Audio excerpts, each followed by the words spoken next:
आप सभी का स्वागत है। मेरा नाम है यशदेव मलिक। इस वीडियो में हम जानेंगे ऐसे कौन कौन से देश हैं जो आप मार्च 2021 में जा सकते हैं एज ए टूरिस्ट। आपके लगातार क्वेश्चंस इसी रिगार्डिंग है। हम अपडेट्स तो डालते ही रहते हैं, लेकिन ये फाइनल कंक्लूडिव वीडियो है जिसमें आपको पता चलेगा कि ऐसे कौन कौन से देश है जहां पर आप एज ए टूरिस्ट जा सकते हैं अभी भी, और साथ में वहाँ पे क्वारंटीन की क्या सिचुएशन है, कोविड की क्या सिचुएशन है, इमिग्रेशन का क्या स्टेटस है, कौन से टेस्ट कराने होंगे, XYZ जो भी रिलेटिव कंसर्न्स है, फ्लाइट का क्या स्केड्यूल है, ये सारी चीज़ें हम इस छोटी सी वीडियो में डिस्कस करेंगे। बहुत ही छोटी सी वीडियो, आपका ज़्यादा समय नहीं लेगी। तो अगर आप हमारे नए दर्शक हैं, नए व्यूअर हैं, उस चैनल से पहली बार जुड़े हैं, तो आप इस चैनल को सब्सक्राइब कर सकते हैं, क्योंकि ऐसी इन्फॉर्मेटिव वीडियोज़ हम लोग अपलोड करते रहते हैं। कोई क्वेश्चन कंसर्न हो या आपका पॉइंट ऑफ व्यू हो जो आप शेयर करना चाहते हैं, तो आप उसे कमेंट में मेंशन कर सकते हैं, हम उसके ऊपर भी इंफॉर्मेशन अपलोड कर देंगे। तो सबसे पहले हम जानते हैं कि tourist visa without any certain conditions कहाँ कहाँ आप एज ऑफ नाउ ले सकते हैं, और कहाँ कहाँ विदाउट वीज़ा के भी जा सकते हैं। स्टिकर वीज़ा हो या ई वीज़ा हो, उसके क्या कौन से देश हैं, वो सारी चीज़ें। सबसे फर्स्ट यूके ने सबसे पहले अपना अनाउंस कर दिया था। यूके के साथ साथ टर्की ने भी अनाउंस किया था। यूके ने अनाउंस किया था कि हम आपके लिए टूरिस्ट वीज़ा ओपन करते हैं अगस्त 2020 के अंदर, और उसके बाद से उन्होंने अपनी कोई विंडो पे ऐसी रिस्ट्रिक्शन नहीं लगाई है। तो अगर आप वहाँ पे यूके में जाना चाहते हैं तो आपको बस ये ध्यान रखना होगा कि आप लॉकडाउन पीरियड को थोड़ा सा अवॉइड करें और उसके बाद का कोई ट्रैवल अपना इंक्लूड करें। तो यूके आप जा सकते हैं, वहाँ पर टूरिस्ट वीज़ा की विंडो बिल्कुल ओपन है। सेकेंड कंट्री है टर्की, जैसा कि हम अभी डिस्कस कर रहे थे। टर्की ने भी काफ़ी पहले सितंबर 2020 में ही अपनी विंडोज़ ओपन कर दी थी, और वहाँ पर भी काफ़ी सारे लोग जो हैं ट्रैवल करने जा रहे हैं और या फिर जाने वाले हैं। काफ़ी लोगों को वीज़ा वहाँ पे मिले भी हैं। अब टर्की का क्या है कि अगर वहाँ पे एकदम से ज़्यादा लोड आता है तो टेम्परेरीली अपनी विंडो को थोड़े टाइम के लिए क्लोज भी कर देते हैं। तो हो सकता है कि आप ये वीडियो फ्यूचर में देखने वाले, तो उस टाइम हो सकता है कि इस लिस्ट में कुछ चेंज हो। तो हमेशा जाने से पहले अपने आप को आपने क्रॉस चेक ज़रूर करना है।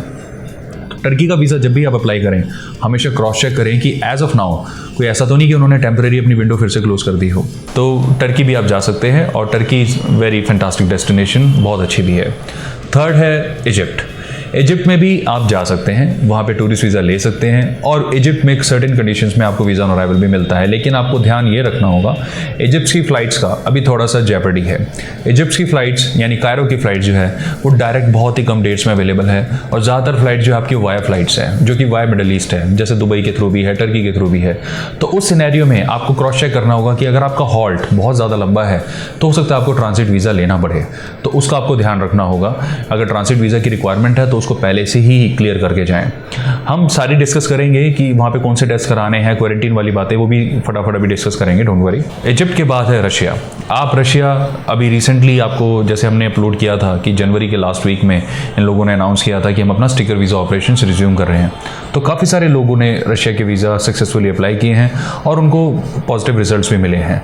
रशिया स्टिकर वीज़ा दे रहा है। काफ़ी सारे लोग हैं जो जाना चाहते हैं हनीमून के लिए, कैजुअल ट्रिप्स के लिए, या वैसे ही वो मतलब ट्रैवलर्स हैं, उनकी फ्रीक्वेंट ट्रैवलिंग की आदत है, लेकिन कहीं पर अगर उनको कोई वे आउट नहीं मिल रहा है तो Russia could be a very nice destination जो आप इस टाइम चूज़ कर सकते हैं। रशिया के बाद Dubai is one of the most favourite destinations of India. बहुत हाईएस्ट टूरिस्ट अराइवल्स इंडिया से दुबई में होते हैं, और बहुत ज़्यादा लोग दुबई को अपनी आइटनरी में ज़रूर इंक्लूड करते हैं।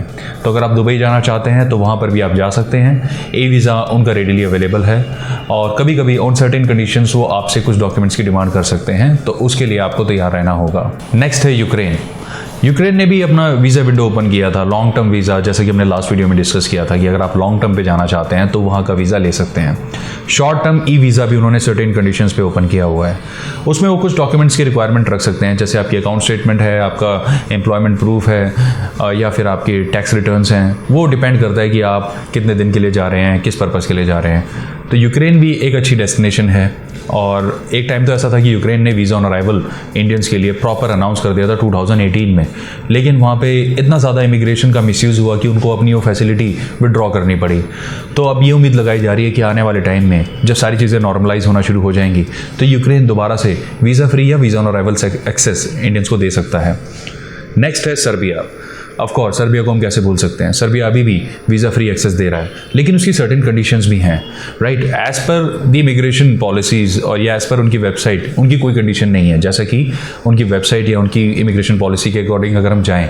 लेकिन बीइंग इन दिस लाइन मैं आपको ये एडवाइस करना चाहता हूँ कि अगर आपकी ट्रैवल हिस्ट्री अच्छी नहीं है तो सर्बिया आप फ्रेश पासपोर्ट पे ना जाएं, क्योंकि फिर वहाँ पे आपको प्रॉब्लम होगी इमिग्रेशन पे। तो सर्बिया अगर आप जाना चाहते हैं तो make sure that you are carrying enough good travel history. उसके अलावा वहाँ पे confirm flight tickets, confirm hotel vouchers और सफिशिएंट कैश आपके पास होना चाहिए। सर्बिया ने रिसेंटली काफ़ी ज़्यादा प्रोग्रेस करी है इंडिया की ट्रैवल मार्केट में, और बहुत huge number of travel arrival Serbia में होने लगे हैं पिछले अगर 2 से 3 सालों की बात करें तो। काफ़ी फेमस भी हुआ है। तो बस आप जाने से पहले थोड़ा सा आपको ये चीज़ों का ध्यान रखना होगा।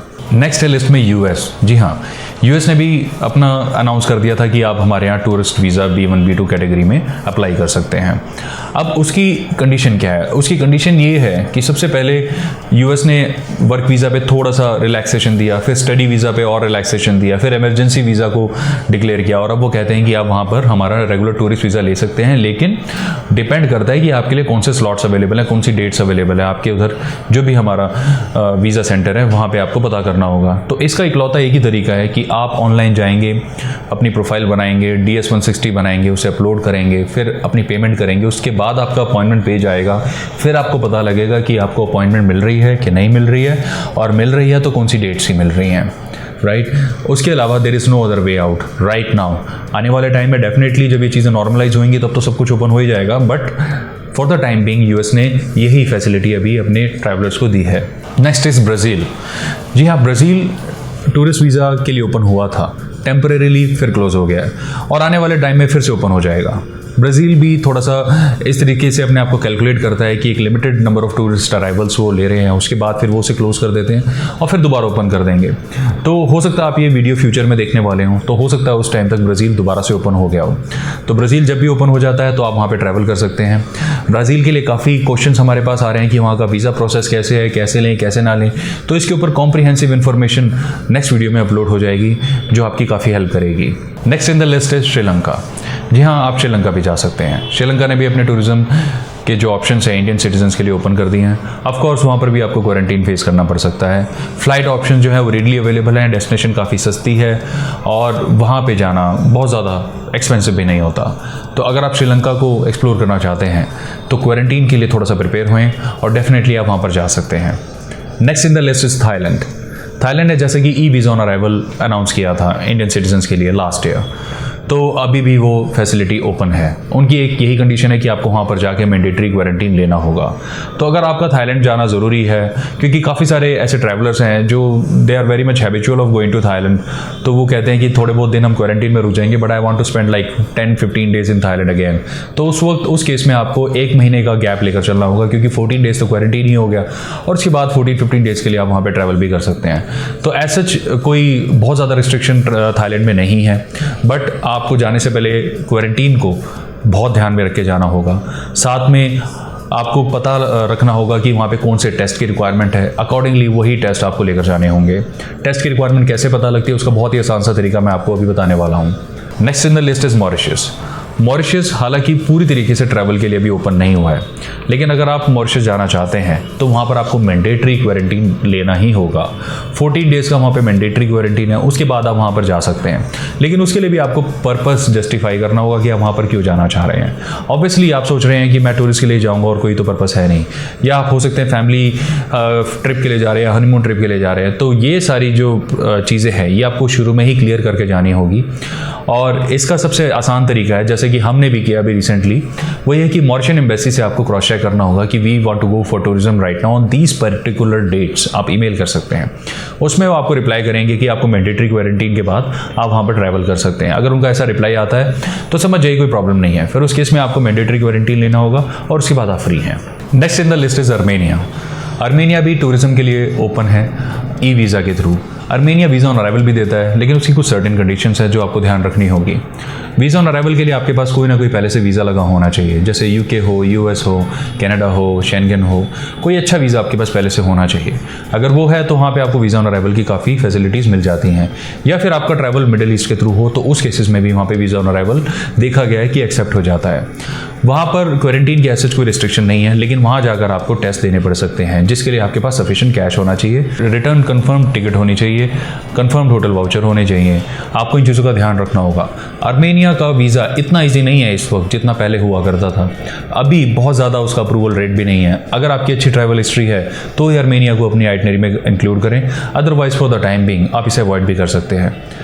Next in the list is Georgia. Same is the scenario for Georgia. Georgia और भी स्ट्रिक्ट है, हालांकि ओपन है, लेकिन अगर आपके पास पहले से कोई अच्छा वीज़ा है और आप जॉर्जिया जाना चाहते हैं तो जाएं, अदरवाइज मेरी पर्सनल रिकमेंडेशन रहेगी फॉर द टाइम बिंग आप जॉर्जिया को भी अवॉइड कर सकते हैं। Next in the list is south Africa. South Africa ने भी अपने वीज़ा विंडोज़ को इंडियंस के लिए टेम्परेरीली ओपन किया हुआ है और हो सकता है आने वाले टाइम में ये फिर से क्लोज कर दें और फिर से ओपन कर दें। तो साउथ अफ्रीका की वीज़ा भी इतना आसान नहीं है। अगर आपके पास सफिशिएंट ट्रैवल हिस्ट्री है तो ही आप साउथ अफ्रीका अप्लाई करें। फ्रेश पासपोर्ट पे मैं आपको बिल्कुल रिकमेंड नहीं करूँगा कि आप साउथ अफ्रीका भी अप्लाई करें। अगर ट्रैवल हिस्ट्री आप कैरी कर रहे हैं then there is no problem. कहने की बात यह है कि साउथ अफ्रीका भी चाहता है कि उनके पास ट्रैवलर्स आएँ, लेकिन they want to be very much safe and secure while providing the visa. तो उस केस में आपके पास रिटर्न टिकट होनी चाहिए, कंफर्म होटल वाउचर होना चाहिए, 6 महीने की अकाउंट स्टेटमेंट, 3 साल की टैक्स रिटर्न्स और आपका कोई फिक्स एम्प्लॉयमेंट प्रूफ, और आपके अकाउंट में सफिशिएंट फंड्स भी होने चाहिए। अगर आप मेरी राय माने तो मैं आपको कहूँगा कि 6 मंथ का एवरेज आपका 5 लाख से ऊपर ही होना चाहिए। साउथ अफ्रीका हालांकि आपको वीज़ा के लिए ऑप्शन दे रहा है, बट वो इतना आसान नहीं है for the time being, only for the time being. जैसे ही वैक्सीनेशन वहाँ तक पहुँचती है फिर ये सारी चीज़ें बिल्कुल नॉर्मल हो जाएंगी और वीज़ा पहले से मच ईजियर हो जाएंगे। और फ्रेश पासपोर्ट पे ही मैं आज आपको ये चीज़ कंफर्म करता हूँ कि फ्रेश पासपोर्ट पे ही आपको बहुत आसानी से वीज़ा मिलेंगे, but for the time being थोड़ा सा आपको ध्यान रखना होगा। तो ये थे वो सारे देश जहाँ के टूरिस्ट वीज़ा अभी अवेलेबल हैं।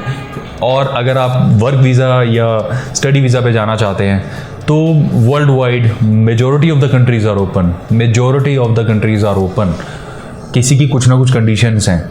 वर्क वीज़ा अगर मेडिकल ग्राउंड पे है तब तो आपको दुनिया का कोई भी देश वर्क वीज़ा दे देगा अगर आपकी प्रोफाइल अच्छी है। तो स्टडी वीज़ा भी वर्ल्ड वाइड काफ़ी सारे देश ओपन हो चुके हैं जहाँ पर आप जा सकते हैं। लॉन्ग टर्म वीज़ा भी ऑलमोस्ट वर्ल्ड की सभी countries including all the Schengen countries, almost all Schengen countries long term visa के लिए भी ओपन हो चुकी हैं।